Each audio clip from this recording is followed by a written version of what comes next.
Estamos de volta com o consultório de família, hoje conversando com Eduardo Coraça, que é um frugivorista, um crudivorista, um higienista e o que é isso tudo? E ainda é nutricionista.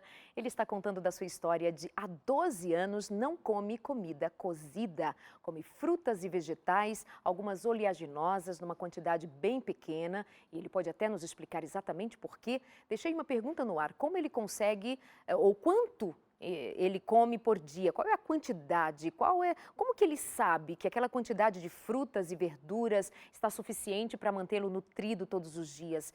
E o que mais, sabe, ele faz jejuns muito prolongados, não estou falando assim jejum de 12, 15, jejum intermitente só, não, isso é café pequeno para ele, é muito simples, ele fica assim 10 dias, 15 dias. Meu Deus, o que é isso, Eduardo? Bom, na verdade é algo bem natural. O que aconteceu foi que quando os seres humanos começaram a cozinhar, num passado muito recente, a gente perdeu o feedback do sistema nervoso. A gente perdeu o contato com os neurocircuitos, ou seja, os instintos, né? Você vê que todo animal, quando se machuca, ele jejua. Até mesmo as plantas jejuam, né? Só que o ser humano não, ele começou a acreditar, a ser forçado a acreditar que comida dá força, né? Aí você começa a perguntar, como que a pessoa se alimentando 5, 6 vezes ao dia, bem denso caloricamente, fica fraca e contrai uma doença e cai de cama, né? Se ela só comer, se comida desse força, né? Se essa lógica estivesse certa, as pessoas não ficavam doentes, né? Então, na verdade, é algo fisiológico e por isso que a gente perde a fome quando a gente está com febre. Por isso que a gente não pensa em correr uma maratona e comer um rodízio quando você está com febre, né? Você fica literalmente apático. Pacientes de câncer, por exemplo, são famosos por perder completamente a fome e recusar alimentos. A gente vê nossos gatinhos, nossos cachorros, às vezes recusando comida, né? Ainda mais quando estão bem doentes. Então, o organismo facilmente ele faz o que é chamado de, até mesmo o Prêmio Nobel de 2017 em medicina, foi sobre autofagia, ou seja, a autodigestão a nível celular, que a célula começa a comer componentes velhos e a se renovar. E isso aumenta a longevidade e o processo de reparo. O organismo liga mecanismos celulares de resistência ao estresse, né? Então ele começa... O que acontece? Quanto mais proteína e caloria a gente come, mais mitogênese a gente gera. E a mitogênese inibe a apoptose. O que é a mitogênese? Mitose, divisão celular. Gênese, geração. Então, geração de novas divisões celulares. Ou seja, a forma que o corpo cresce, se desenvolve, né? Então, ele está num constante mecanismo de crescer e reparar. Só que quanto mais a gente bota tijolos de construção dentro dele, comida e proteína principalmente, ele constrói mais do que ele repara. Então, numa dieta frugívora ou num jejum, a gente repara. Numa dieta frugívora você repararia tanto quanto você desgasta, num jejum você repara mais do que você desgasta. Então, é literalmente isso que eles estão mostrando a nível científico. Infelizmente, eles testam em ratos e expõem ratos a substâncias cancerígenas e pegam um grupo comendo e outro grupo jejuando. O grupo jejuando não desenvolve câncer ou leva muito mais tempo para desenvolver do que o grupo comendo. Mas não é qualquer pessoa que pode jejuar? Sim, existem contraindicações, porque às vezes as pessoas já estão tão doentes que elas não podem... E em qualquer caso, qualquer instância, eu como nutricionista, eu não recomendo você jejuar em casa. Existem instituições higienistas medicamente supervisionadas através do Globo, onde eu recomendo os pacientes a irem, caso ele precise, caso ele queira, qualquer pessoa que queira, ir a uma instituição medicamente supervisionada. A instituição vai analisar se ela tem alguma contraindicação e aí, então, jejuar a pessoa.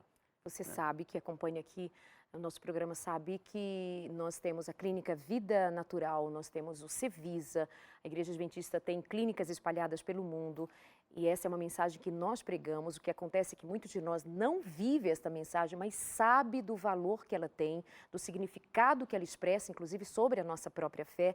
Ao falar de jejum, você que conhece os escritos de Ellen White, que o Eduardo Corazza, que não é adventista, não é religioso, mas sabe pela literatura, pela expressividade que tem nessa mensagem, a presença, essa mensagem de saúde descrita por Ellen White em muitos dos seus livros, como Mensagem ou Conselhos sobre Regime Alimentar, Ciência do Bom Viver. Qualquer um dos seus livros podem ser encontrados no site cpb.com.br, cpb.com.br.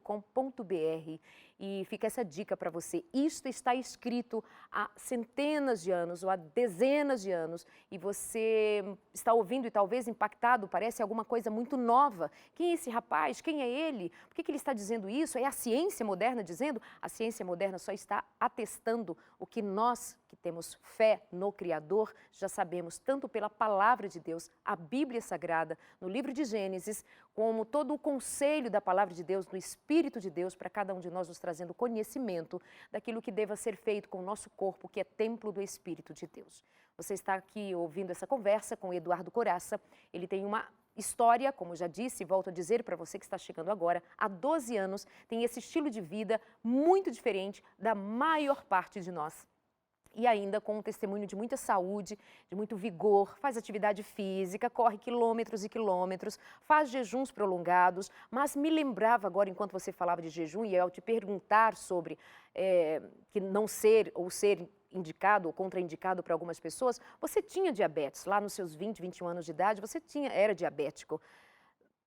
E teve cura. Como assim você saiu do quadro de diabetes e ainda poder fazer jejum, e ainda poder comer só fruta e os açúcares, moço?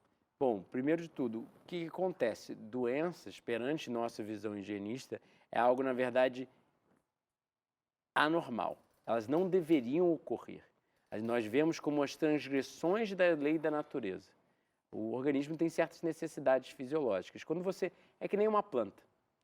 Quando você compra ela no botânico, vem lá, pH tal, quantidade de tipo de solo, quantidade de sol, quantidade de água, todos os requerimentos. Quando a planta não está prosperando, ou seja, ela está crescendo defeituosa, mais suscetível à praga, as folhas esbranquiçadas, não dando frutas, o botânico não acha que é uma falta de remédios sintéticos ou cirurgias. Ele sabe que é uma falta dos elementos essenciais à saúde. Então, o que as pessoas ainda não estão entendendo é que estilo de vida é medicina. Dormir cedo, praticar atividade física, pegar sol, comer alimentos adaptados à nossa espécie. Porque, na verdade, é como se a criação tivesse feito cada tipo de espécie para um tipo de dieta.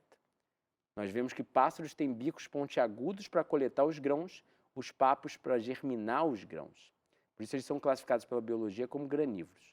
Porcos têm células etimoidais 100 vezes mais fortes que seres humanos, capacidade de secretar amílase, que é a enzima gástrica para digerir os carboidratos complexos, patas para escavar, então eles são feitos para consumir tubérculos. Aquelas coisas que são duras demais para nós comermos, insossas à ponta da nossa língua e impossíveis de nós acharmos, porque nós somos feitos com visão no espectro de todas as cores em prol de achar frutas e não achar tubérculos que vão debaixo da terra. Entende? Então, é fácil jejuar, é fácil a gente compreender tudo isso. Eu jejuo muito mais fácil porque cada vez mais eu sou cada vez mais saudável. Então, eu não sinto os sintomas patológicos que as pessoas sentem ao simplesmente pular uma refeição. Elas acreditam que aqueles sintomas que elas sentem, sabe, o vazio no estômago, a dor de cabeça, a queda da pressão arterial, isso tudo é, na verdade, fome. Só que eu diria que é, na verdade, um sintoma do estado patológico. É que nem o fumante, o alcoólatra, o usuário de droga. Quando ele larga o vício dele da vez, ele sente fraqueza, ele sente incômodo, ele sente ansiedade, ele sente a mão tremendo. Uhum. E ele faz o quê? Ele vai e se narcotiza novamente, através do fumar um cigarro, o etilista bebe um álcool, e o quê? Na hora o sintoma vai embora. Será que era uma necessidade do organismo pelo cigarro? Porque na cabeça dele é isso, né? Uhum. Porque ele usa e para na hora, mas não. É, na verdade, o organismo tentando se corrigir, tentando se reparar dos danos que estão sendo constantemente ao longo das décadas sendo causados a ele. Ele ficou 3 horas sem comer, 4 horas sem comer, o organismo tem um descanso do sistema gastrointestinal e ele redireciona a energia para o processo de reparo. É a nossa visão higienista. E como foi aquele processo de você ser um diabético, abandonar aquele estilo de vida? Então, você não passou mal? Você não... E aí, só finalizar a última parte do consumo de frutas. O que a gente vê, epidemiologicamente, é que essas 8 civilizações mais longevas do mundo, todas elas vivem dietas ricas em carboidrato. Hoje a gente chama de 80-10-10 no meio científico, né? 80% das calorias vindo de carboidrato. E, na verdade, frutas e vegetais são inversamente correlacionados a diabetes e síndrome metabólica. O que a gente acha é que a diabetes é causada por fruta. Mas, na verdade, o que eles estão mostrando já há muito tempo é lipotoxicidade. Gordura saturada é correlacionada à resistência insulínica. Ela causa lipotoxicidade e leva à resistência insulínica. E quanto mais gordura na dieta, mais gordura a nível sérico, ou seja, ela vai parar no sangue. E no sangue ela causa LINC, lipídio intramio celular. Ela encobre a célula muscular e quando a gordura está literalmente encobrindo a célula, o papel da insulina não consegue ser feito. Ou seja, a insulina não consegue botar o açúcar para dentro da célula. Então, na verdade, um dos principais problemas da diabetes na atualidade é o consumo de produtos de origem animal e o consumo de gordura vindo de óleos, etc. Tanto é que os médicos veganos que eu citei, como Esselstyn, Ornish, Campbell, McDougall, eles estão provando já há muito tempo em jornais médicos científicos que uma dieta vegana é, na verdade, uma forma de melhorar consideravelmente o controle glicêmico.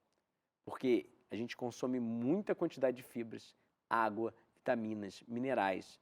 Essas fibras, por exemplo, são fermentadas no final do sistema gastrointestinal, auxiliando o controle glicêmico, auxiliando a regulação da fome e da saciedade. Então, produzindo até mesmo células anticancerígenas, ácidos graxos que funcionam de forma anticancerígena. Então, não é muito açúcar, porque as 3 trilhões de células do nosso corpo rodam à base de glicose e frutose, ou seja, de carboidrato simples. Então, é a quantidade ideal. Na verdade, você vai ver uma fruta, melancia, 30 calorias a cada 100 gramas. Arroz, 360 calorias a cada 100 gramas. Então, você precisaria comer 10 vezes a mesma quantidade de melancia do que de arroz. 10 vezes não, né? Mais 12 vezes. Então, é muito mais fácil exceder com a quantidade de açúcar comendo carboidrato complexo do que com fruta. Só que a única diferença desse açúcar ele não é doce à ponta da sua língua e ele não é tão digerido tão rapidamente, porque o sistema só funciona com micromoléculas e não com macromoléculas. Então, quando vem macro, ele precisa quebrar. A fruta faz o processo de maduração na árvore e que isso já é uma hidrólise, já é uma digestão. Entende? Esse processo tanto é que a gente usa biomassa de banana verde. Ela é dura. Ela precisa ser cozida. Quando você deixa a banana madurar, ela se torna mole. Essa é a diferença entre o carboidrato complexo e o carboidrato simples. Então, a única coisa que a gente está fazendo é utilizando carboidrato complexo. Mas, na verdade, a gente está consumindo muito mais açúcar do que quando uma pessoa que vive de fruta, né? Vive de frutas, vegetais, né? Então, não é muito açúcar, é a quantidade fisiológica. Por isso, os poucos estudos que nós temos em frugívoros até o presente momento mostram, na verdade, melhorias no controle glicêmico, mesmo em frugívoros a longo prazo e mesmo aqueles que comem muita gordura das nozes e abacate, que não é algo natural. Então, as pessoas não precisam se preocupar, mas óbvio que reversão de diabetes, controle dessa doença, na verdade, estilo de vida. Então, atividade física, dormir cedo, reduzir o percentual de gordura corporal, tudo isso vai ajudar. O Eduardo Coraça, você vê ele assim, magrinho, mas é que eu já vi nos vídeos, nas postagens dele, ele faz questão de mostrar músculos e tal, assim, porque vem sempre aquela questão da proteína. E aí eu vejo lá, às vezes, você dando assim olha aqui, a falta de proteína, né? Com bom humor e tal, mas porque de fato é uma pergunta muito recorrente. E as proteínas, Curaça? Mas também não esqueci de que você ainda vai dizer pra gente quanto você come por dia, quantos quilos de frutas. Já vi fotos, por exemplo, da sua geladeira, frutas e verduras até embaixo. E como é que você responde a respeito da falta ou o excesso de proteína, essa busca desenfreada pela proteína e pelos músculos? Sim, então, eu estou um pouco mais magro, eu acabei de sair de um jejum, né? Então eu estou uns 6 quilos abaixo do peso, mas o que a gente tem que compreender é que a indústria está vendendo isso para a gente, porque produtos de origem animal são famosos por serem ricos em proteína. Só que você não consome só a proteína do alimento, você consome a gordura saturada, colesterol, a falta de fibras, a falta de água, a falta de antioxidantes, a falta de vitaminas e minerais em devidas proporções. Então, a gente vê que o leite materno o leite materno humano é o mais hipoproteico da natureza, contendo apenas 6% de proteína, quando uma melancia contém 7%, um limão contém 12%, uma banana contém 4%. Então, uma mistura de todos os frutos e vegetais bateria mais ou menos nos 6%. Então, na verdade, o que a gente vê em civilizações primitivas os Papua Highlander da Nova Guiné, por exemplo, são homens negros muito fortes, vivendo na natureza e consomem 35 gramas de proteína ao dia. Eu mesmo, numa dieta frugívora, bato facilmente 40, 50. Né? Então, a gente já consome mais do que o suficiente sem se preocupar. Aí entra a grande questão. Má nutrição é tanto pouca quantidade ou excesso de um nutriente. E o que a ciência tem mostrado é que a gente está consumindo muita proteína, isso liga várias questões hormonais e metabólicas que promovem câncer e outras doenças crônico-degenerativas. Quanto mais proteína, mais suprarregulação da mTOR, biossíntese de IGF-1 e também suprarregulação da atividade da MPK. E isso inibe a apoptose e é correlacionado a envelhecimento e doenças crônico-degenerativas. Então, não é correto o que eles estão recomendando e o que eles estão falando. Que as pessoas virou uma coisa sexy, né? Proteína cresce músculo, então a gente tem que consumir muita proteína. Só que existe excesso. E o que as pessoas estão fazendo é excesso. Tanto é que metionina, hoje em dia a gente já tem inúmeros tipos de cânceres e já chamam dependência absoluta de metionina. Ou seja, a metionina é um aminoácido sulfúrico que é correlacionado à proliferação do câncer. Sem ela, as células cancerígenas morrem e só continuam crescendo células normais, ou seja, em restrição dela, né? Então, a gente está recomendando uma coisa que é, na verdade, o que está matando a população mundial. Está proliferando, tanto é que a incidência de câncer só sobe, não desce. Independente de tantas pesquisas envolvidas, de tantos métodos de tratamento. Então, na verdade, as pessoas... E a gente só fazer a grande pergunta. Quem você conhece com deficiência proteica? A gente conhece Kwashiorkor marasmus, ou seja, uma deficiência proteica vem de deficiência calórica. Quando a pessoa não come comida, óbvio que ela vai sofrer ao mesmo tempo de uma deficiência proteica. Mas se ela come comida, mesmo que de origem vegetal, é só comer alimentos variados que a suficiência aminoácidica é garantida. E em relação à quantidade que eu como, é realmente drástica. Eu acho que eu assustei o pessoal hoje no refeitório, né? Porque eu pedi uma tigela bem grande para comer minha salada.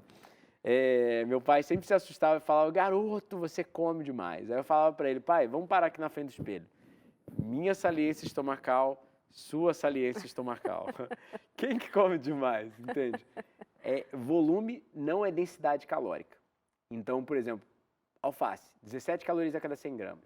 Melancia ou morango, 30 calorias a cada 100 gramas. Azeite, 900 calorias a cada 100 gramas. São 30 vezes mais a mesma quantidade de melancia para de azeite. Ou seja, você pode comer 3 quilos de melancia ou seria 5 colheres de azeite, já dá 100 gramas. Então, é fácil de perceber que uma lontra marinha, ela come 1/3 do seu peso diariamente. Agora, mas a minha pergunta é mais no sentido de você também aproveitar para esclarecer a nós, porque, vamos dizer, Como saber a quantidade de comer ao dia? São 3 mangas, são 5 melancias, como que você mensura isso? Claro, você é um profissional, não é um leigo que está começando, não sou eu ou ele ali, ou ela, que vai decidir, prestar mais atenção, ser obediente a essa mensagem de saúde e que tem a ver com a nossa espiritualidade também. E nesse momento, ao dizer nossa, me refiro a esse grupo de pessoas que sabem da relação que existe entre o Criador e suas criaturas e pelo qual nós devamos prestar contas do nosso corpo, que é templo do Espírito de Deus. Mas a gente também, o que eu vou fazer, Eduardo? São quantas mangas? São quantos caquis? Como é que a gente pode pensar a respeito disso? Então, a gente tem softwares de análise dietéticos que eles vêm com a tabela do SR28, provavelmente está no SR28, eu acho, que é a tabela do Departamento de Agricultura americana que mede quantidade de proporções de nutrientes, calorias, etc. Você pode fazer cálculos, mas naturalmente, eu não estou sugerindo da pessoa, quando ela está começando, seguir os instintos, mas naturalmente a gente pode olhar para a natureza e ver que todo animal consegue facilmente saber o quanto ele precisa e quando ele precisa e o que ele come, né? Tanto é que a gente começa a comer um alimento, né, gostoso e, de repente, parece que as papilas avisam, chega, tá bom. Isso mesmo. Quanto mais saúde, mais regulação hormonal dos mecanismos de saciedade. A gente tem grelina e leptina, são 2 hormônios, um anorexigênico, outro orexigênico, ou seja, um estimula a fome, outro inibe a fome. Eles são contrarreguladores. Então, uma pessoa obesa, por exemplo, ela sofre de resistência leptínica, ou seja, resistência ao hormônio da saciedade. Então, recuperar a saúde e voltar à nossa dieta original facilita o organismo a indicar saciedade, porque ele indica por vários mecanismos de saciedade. A gente tem receptores de distensão estomacal. Quanto mais distendido o estômago está, mais ele vai enviando para o cérebro. Tem comida o suficiente aqui.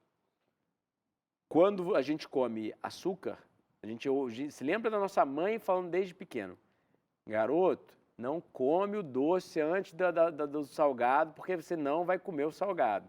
Ou seja, o nível de glicemia indica ao cérebro saciedade também. E até mesmo as células estarem supridas de nutrientes.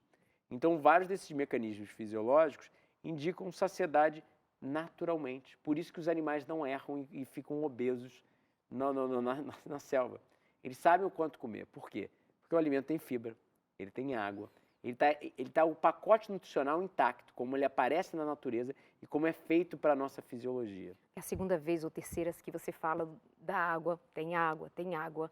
E você toma água pouquíssimo ou porque você come muita fruta e já fica saciado de água?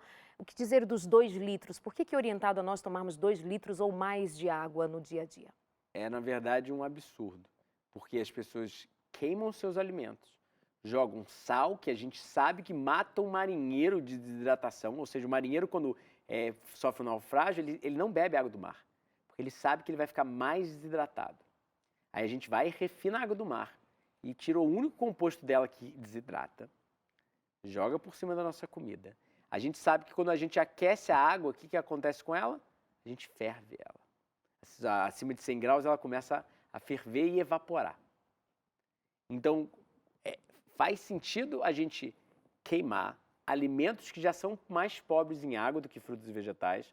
Porque você joga, por exemplo, torrada no liquidificador, sai o quê? Farinha. Você joga laranja no liquidificador, sai o quê? Suco.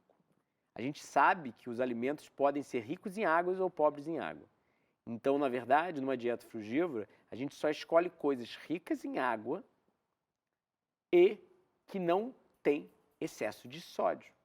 Entende? Então, é só a gente olhar, por exemplo, uma girafa na savana, ou seja, com o sol o dia inteiro em cima da cabeça dela, ela não bebe água. Ela obtém todos os seus fluidos da sua dieta.